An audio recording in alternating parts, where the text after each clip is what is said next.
Hi hello guys, మేము పోయినసారి వెళ్ళినా ఎప్పుడు వెళ్ళినా ఇది హోటల్లో స్టే చేస్తాం. ఈ బాబాయ్ గారు అయితే వాళ్ళ మనవడికి చెప్తున్నారన్నమాట. అక్క వీడియోస్ చేస్తుంటారు, నేను రెగ్యులర్గా చూస్తాను, సైడ్ ఇవ్వు అని చెప్పి.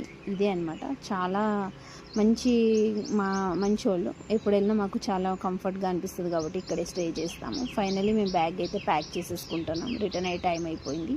ఇక వచ్చేస్తానికి అన్నీ ప్యాక్ చేసుకుంటున్నాం. వెళ్ళేటప్పుడు అంతా ఐరన్ ఉంటుంది కాబట్టి పెద్ద అనిపించదు, కానీ వచ్చేటప్పుడు అయితే ఫుల్ అయిపోతుంది బ్యాగ్. చెక్అవుట్ చేసేసి రూము ఇంకా రైల్వే స్టేషన్కి అయితే బయలుదేరాము. ఇంకా అక్కడ కూడా ఓకే, నెక్స్ట్ టైం మళ్ళీ మంచిగా షాపింగ్ అంతా కంప్లీట్ చేసుకొని రండి అని చెప్పి అంకుల్ బాయ్ చెప్పేశారు. ఇక నేను ఇతను వచ్చేస్తున్నాము. మాకు వచ్చి రాని హిందీ అయినా సరే ఎక్కడికి వెళ్ళినా అందరూ మంచిగా అలవాటు అయిపోతారన్నమాట.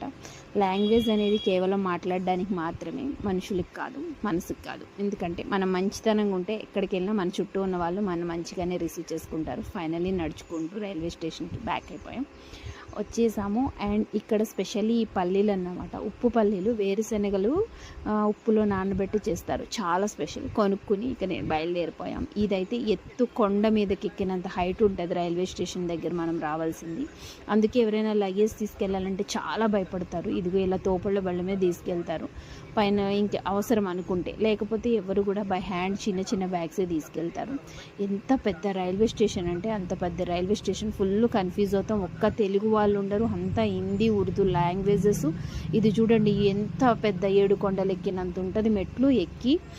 ఇది కూడా ఇంత పెద్ద రైల్వే స్టేషన్లో ఏ మూల వెళ్ళాలి, ఏ మూల దిగాలి, ఏమీ ఎవరిని అడిగినా చెప్పారనమాట. మనమే తెలుసుకుని మనమే వెళ్ళి ట్రైన్ అయితే ఎక్కేయాలి. Thank you. ఫైనలీ మేమైతే స్టార్ట్ అయిపోయాం.